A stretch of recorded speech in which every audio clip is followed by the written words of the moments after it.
Hallelujah. जोर से बोलो हालेलुया। आज का वचन देखेंगे भजन संहिता 24 अध्याय उसका 3 से 5 वचन देखेंगे। भजन संहिता उसका 24 अध्याय उसका 3 से 5 वचन।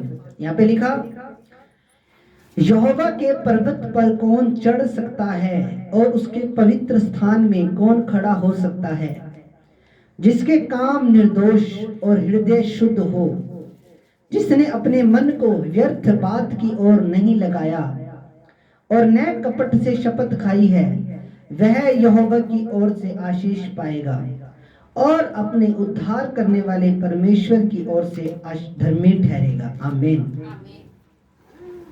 यहाँ पे लिखा, यहोवा के पर्वत पर कौन चढ़ सकता है और उसके पवित्र स्थान में कौन खड़ा हो सकता है, जिसके काम निर्दोष, हृदय शुद्ध और मन व्यर्थ बातों की ओर नहीं लगाया हो और न कपट से शपथ खाई हो।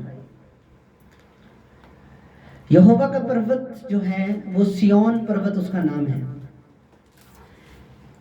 और सिय्योन पर्वत पर परमेश्वर के भवन में कौन रह सकता है, परमेश्वर के पहाड़ पर सिय्योन पर्वत पर कौन चढ़ सकता है, उसके लिए आपके अंदर कुछ योग्यताएं होनी चाहिए, कुछ क्वालिटीज आपके अंदर होनी चाहिए, तभी आप परमेश्वर के घर में रह सकते हो, उसके स्वर्ग में रह सकते हो, उसके पर्वत पर चढ़ सकते हो। जब नई पृथ्वी बनेगी और नई यरूशलेम जब उतरेगा, तब कौन उन नए पृथ्वी के अंदर रहेगा, कौन उस नए यरूशलेम के अंदर रहेगा। इसके लिए आपके अंदर कुछ क्वालिटीज होनी चाहिए, कुछ योग्यताएं आपके अंदर होनी चाहिए। हालेलुया। तो जो सिय्योन पहाड़ है वो परमेश्वर के भवन को प्रदर्शित करता है, परमेश्वर के भवन को दिखाता है। जिन लोगों ने प्रभु यीशु मसीह के लहू का छिड़काव अपने ऊपर नहीं लिया, वो लोग भी प्रभु के मंदिर में, प्रभु के स्वर्ग में कभी जाएंगे नहीं। जिन लोगों ने परमेश्वर पे, यीशु मसीह पे विश्वास नहीं किया, वो लोग भी कभी खुदा के राज्य में वारिस नहीं होंगे। जिन लोगों ने ये विश्वास नहीं किया कि यीशु मसीह मेरे गुनाहों के लिए मरा, मेरे पापों के लिए उसने सलीब पे जान दी, तीसरे दिन मुर्दों में से जिंदा हो गया और जिंदा होने के बाद खुदा के दाहिने ओर बैठा है और एक दिन सबका न्याय करेगा, उसकी अदालत लगेगी। और जो इस बात पे भी विश्वास नहीं करेगा वो भी एक दिन नाश हो जाएगा, क्योंकि प्रभु का वचन यही कहता है, चाहे आप जितने मर्जी धर्मी हो, चाहे आप जितने मर्जी लंगर चलाते हो, चाहे आप जितने मर्जी छबील लगाते हो, चाहे आप जितने मर्जी धार्मिक काम करते हो, पर उससे ये चीज साबित नहीं हो जाएगी, उससे आपको स्वर्ग के राज्य में एंट्री नहीं मिलेगी। अगर स्वर्ग के राज्य में एंट्री लेनी है तो खुदा के बेटे प्रभु यीशु मसीह पे विश्वास करना पड़ेगा। हालेलुया। प्रभु के बेटे पे विश्वास करना पड़ेगा, यीशु मसीह पे विश्वास करना पड़ेगा, तभी हम उसके भवन में एंट्री ले सकते हैं। क्योंकि खुदा के वचन में लिखा कि पृथ्वी के ऊपर और आसमान के नीचे, पृथ्वी के ऊपर एक ही नाम दिया गया है और वो नाम प्रभु यीशु मसीह का नाम है। जो उस नाम के ऊपर विश्वास करेंगे, उस नाम के ऊपर ईमान लेकर आएंगे और यीशु मसीह के लहू का छिड़काव अपने ऊपर लेंगे, वो लोग ही परमेश्वर के राज्य में एंट्री करेंगे।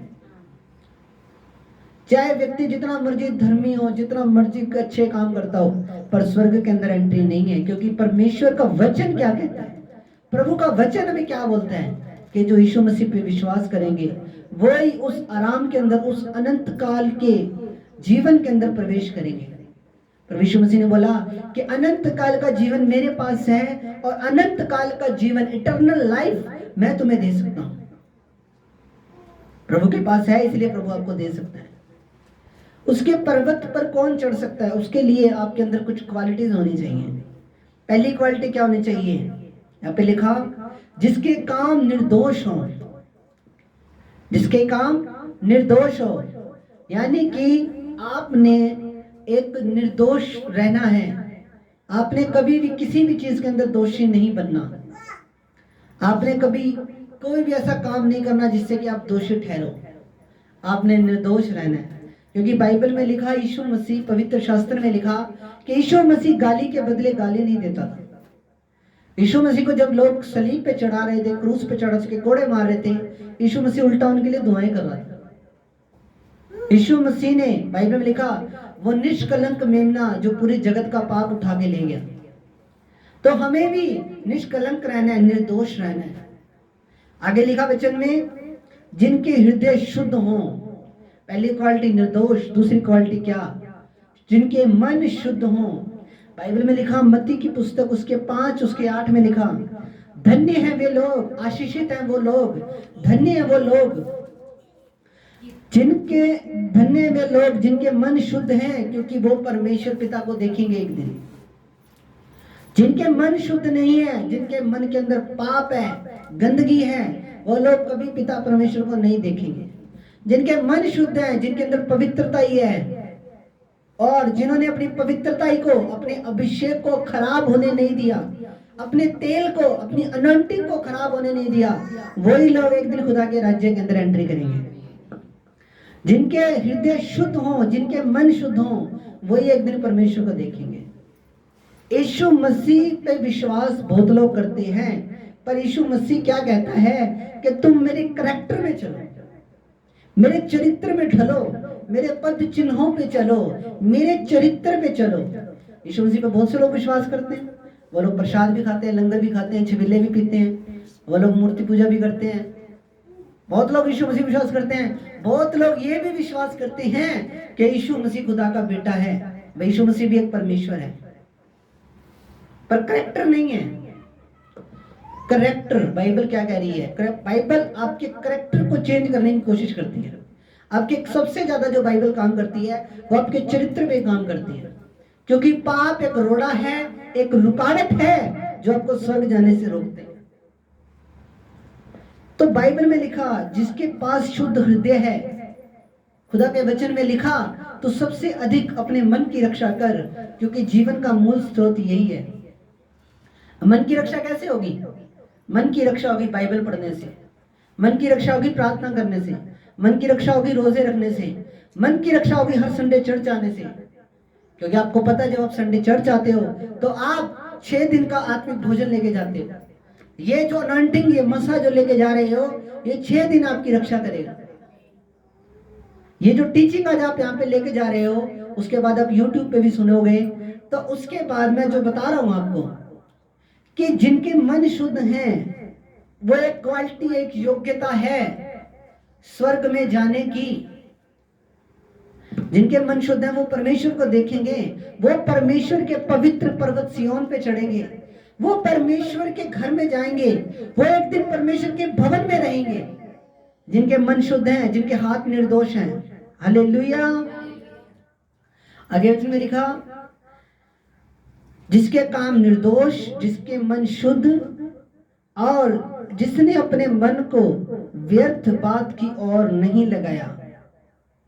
जिसने अपने मन को पाप की ओर नहीं लगाया, जिसने अपने मन को मूर्तियों की ओर नहीं लगाया, जिसने अपने मन को लुचपन की तरफ नहीं लगाया, जिसने अपने मन को व्यभिचार की तरफ नहीं लगाया, जिसने अपने मन को चुगली निंदा की तरफ नहीं लगाया। ये वचन हम पढ़ेंगे, हम गलातियों 5 उसके 19-21 पढ़ेंगे। हम जल्दी निकालें, गलातियों की पुस्तक उसका 5 उसका 19 से 21 में जाएंगे।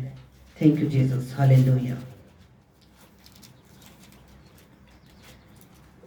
Thank you Jesus, hallelujah. यहाँ पे लिखा, शरीर के काम तो प्रकट हैं, अर्थात व्यभिचार, गंदे काम, लुचपन, मूर्ति पूजा, टोना, पैर, झगड़ा, ईर्ष्या, क्रोध, विरोध, फूट, विध्रम, ढा, बतवालापन, लीला क्रीड़ा और इनके जैसे और काम हैं, जिनके विषय में मैं तुमसे पहले ही कह चुका हूं और कह देता हूं कि ऐसे ऐसे काम करने वाले परमेश्वर के राज्य के वारिस ना होंगे। गलातियों 5 उसका 19 से 21 में लिखा। अभी वचन साफ कह रहा है कि ऐसे ऐसे काम करने वाले लोग कभी भी खुदा के राज्य में नहीं जाएंगे। यहाँ पे टोना भी आ गया, जादू टोना भी आ गया। जादू टोना जो करते हैं और जो जादू टोना करने वालों के पास जाते हैं, वो लोग भी कभी खुदा के राज्य में वारिस नहीं होंगे। आज कुछ लोग जाते हैं शाणों के पास, भाग भाग के जाते हैं शाणों के पास। वो शाणा खुद भी जाएगा नरक की आग में, और जो उनके पास लोग जाते हैं वो लोग भी जाएंगे नरक की आग के अंदर। क्योंकि वचन बोल रहा है साहब, खुदा के राज्य के अंदर एंट्री नहीं मिलेगी खुदा के राज्य के अंदर वारिस ना होंगे वो लोग। शरीर के काम प्रकट हैं, अर्थात व्यभिचार, गंदे काम, लुचपन, मूर्ति पूजा, टोना, बैर, झगड़ा, ईर्ष्या, क्रोध, विरोध, फूट, विद्रम, धा, मतवालापन, लीला क्रीड़ा, उनके जैसे अनेक काम हैं। ऐसे लोग खुदा के राज्य के वारिस ना होंगे। एक चीज मेरे को प्रभु का आत्मा दिखा रहा है, क्रोध। क्रोध भी एक बहुत जल्दी क्रोध आ जाता है हमें। क्यों आता है क्रोध? क्रोध एक पाप है। बाइबल में यीशु मसीह ने जब क्रोध करा तो वो परमेश्वर के भवन के लिए किया, क्योंकि वो लोग परमेश्वर के भवन में गलत चीजें बेच रहे थे, कबूतर बेच रहे थे और सामान बेच रहे थे। उन्होंने धंधा बना दिया था परमेश्वर के भवन के अंदर। हम छोटी छोटी बातों पे क्रोध क्यों करते हैं? क्यों क्रोध? बाइबल में लिखा क्रोध करने वाला व्यक्ति, क्रोध करने वाला व्यक्ति भी परमेश्वर के राज्य में वारिस ना होगा। हमें क्रोध क्यों आता है? ये शरीर का फल है, क्रोध आना बार बार। छोटी छोटी बातों में अकड़ जाते हैं, छोटी छोटी बातों में गुस्सा हो जाते हैं, छोटी छोटी बातों के अंदर हम अपने माँ बाप पे क्रोधित हो जाते हैं, हम अपने भाई बहनों पे क्रोधित हो जाते हैं, हम अपने यार दोस्तों पे क्रोधित हो जाते हैं। क्यों क्यों क्रोध आता है आपके अंदर? कभी प्रार्थना की प्रभु से कि हमारे अंदर क्रोध क्यों आता है इतना? क्रोध शैतान की ओर से। बाइबल में लिखा तुम्हें नम्र रहो, हलीन रहो, नम्रता आपके अंदर होनी चाहिए, क्रोध नहीं होना चाहिए आपके अंदर। छोटी छोटी बातों पे हम गुस्सा हो जाते हैं, गलत है वो बाइबल के अनुसार नहीं है। बाइबल में तो ये तक लिखा हुआ है कि जो क्रोधी व्यक्ति है उसके साथ रहो मत, उसके साथ बैठो मत, उसके साथ खाओ मत, पियो मत, उसके पास खड़े भी मत हो जो क्रोधी लोग हैं, क्योंकि क्रोधी लोग एक दिन खुद भी उस फंदे में फंसेंगे और वो तुम्हें भी फंदे में फंसाएंगे। बहुत से लोग क्रोधी होते हैं जिनको मिनट में गुस्सा आ जाता है, मिनट में गुस्से में गलत स्टेप उठा लेते हैं। हाँ जी, मेरे एक फ्रेंड है पंजाब में, वो मतलब वो यार दोस्तों की लड़ाइयों में चला जाता था। सुनने वाली बात है, सुनो ध्यान से। कभी उससे कभी बात होती है, कभी 6 महीने में, साल में। तो वो लड़ाइयों में चला जाता था यार दोस्तों की, उसको फोन आता था। आज वो लड़का भागता फिर रहा है, जने खने की लड़ाई में चले जाना, पुलिस स्टेशन में चले जाना यार दोस्तों के पीछे। सारा तो उसका रिकॉर्ड खराब हो चुका है, उसको कल को गवर्नमेंट जॉब तो क्या, उसको प्राइवेट जॉब भी नहीं मिलने गई, भूखे मरने वाले हालात है। अब भागता फिर रहा है, घर से जब निकलता है मुंह पे कपड़ा लपेट के निकलता है, कहीं मुझे कोई देख ना ले, दुश्मन मेरा कोई।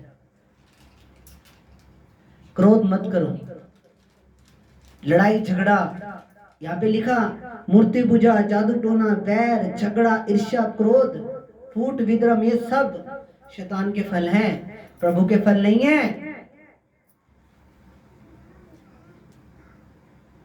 शैतान कोशिश करता है आपके जीवन में अटैक करने की। वो ऐसे लोगों को आपके जीवन में भेजता है जिनके जीवन में अंधकार है, जिनके जीवन में अंधेरा है, और उनके द्वारा फिर वो आपको भी फंसाने की कोशिश करते हैं। हालेलुया। ये सब शरीर के फल हैं।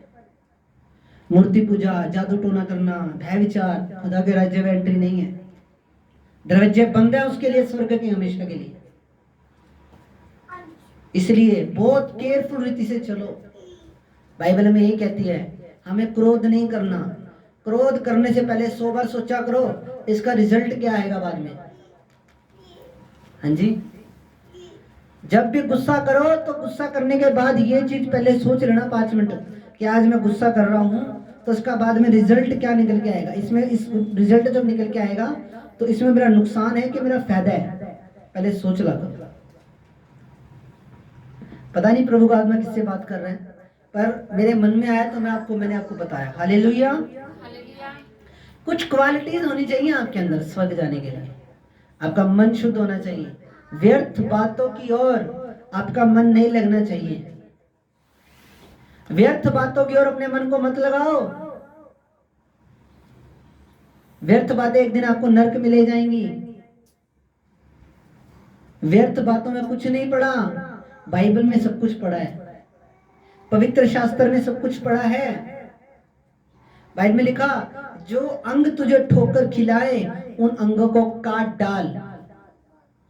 चाहे तेरे फ्रेंड है, चाहे तेरा मोबाइल फोन है, चाहे तेरा टेलीविजन है, चाहे इंटरनेट है, कोई भी चीज ऐसी है जिसकी वजह से तू प्रभु में बढ़ नहीं पा रहा है, जिसकी वजह से तेरी ब्लेसिंग रुकी हुई है, जिसकी वजह से तेरी आशीषें रुकी हुई हैं, ऐसे लोगों को अपने जीवन से कट करने की जरूरत है। हालेलुया।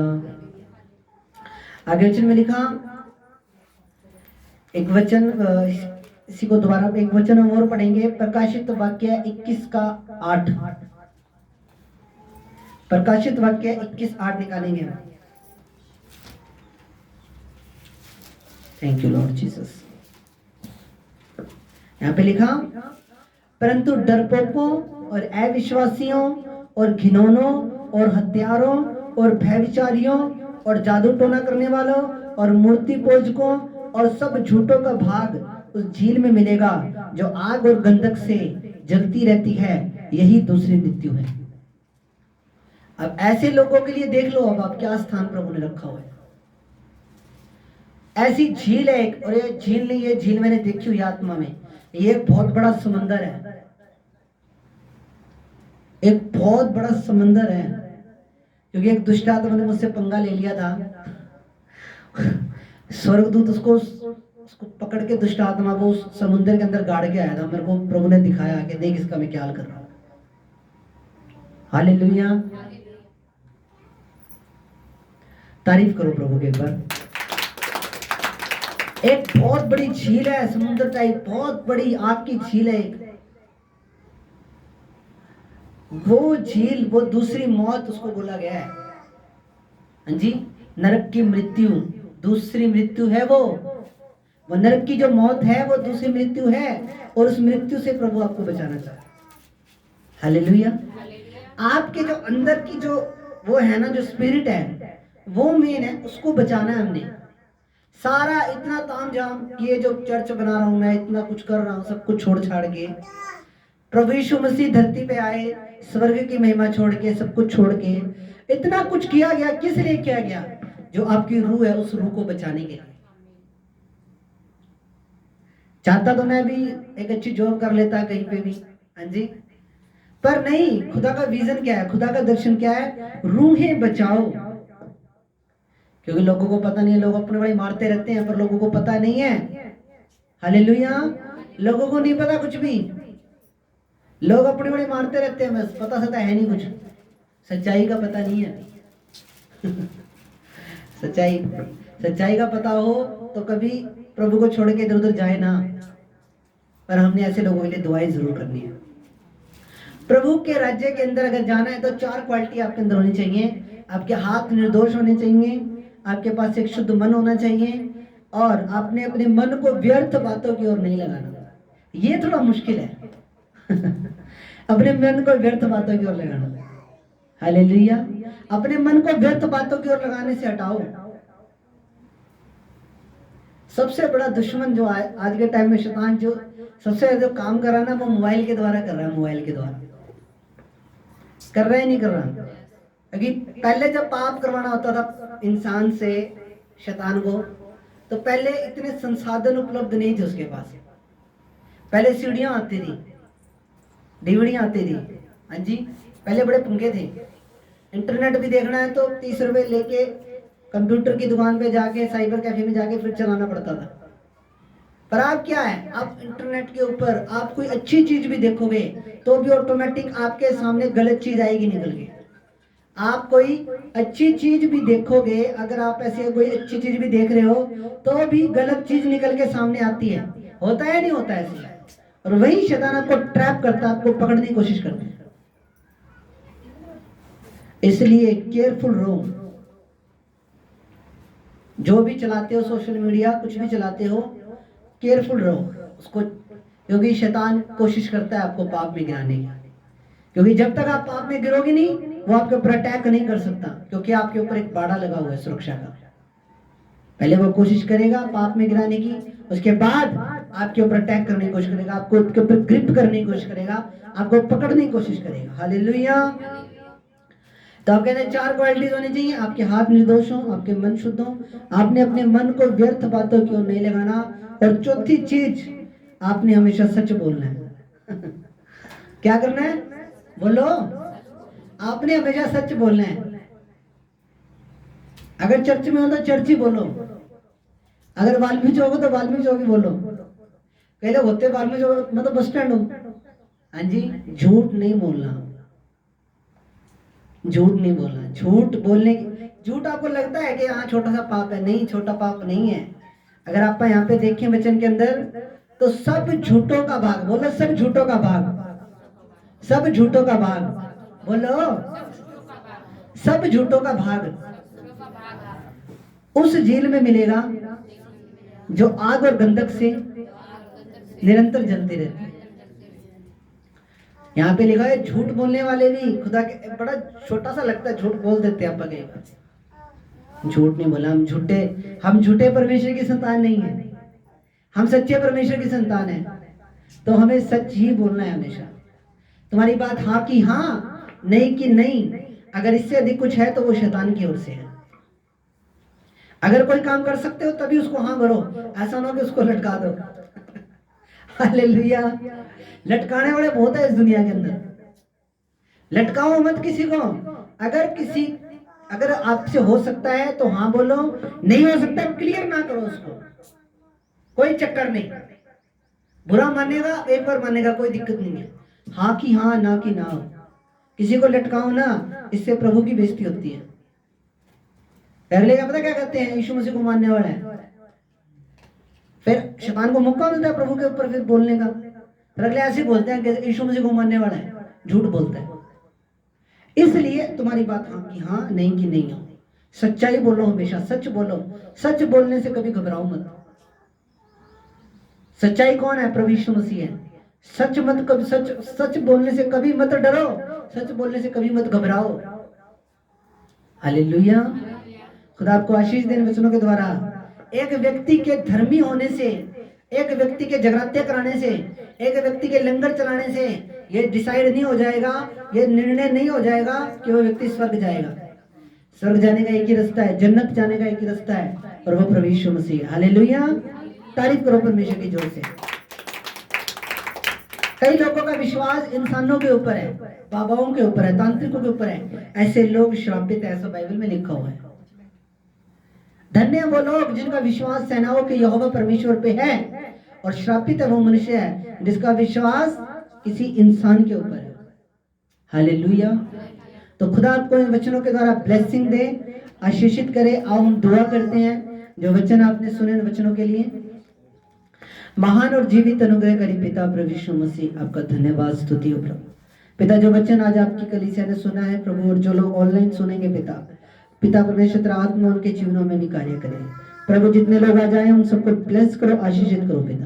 प्रभु यीशु मसीह के नाम से प्रार्थना मांगते, आमीन।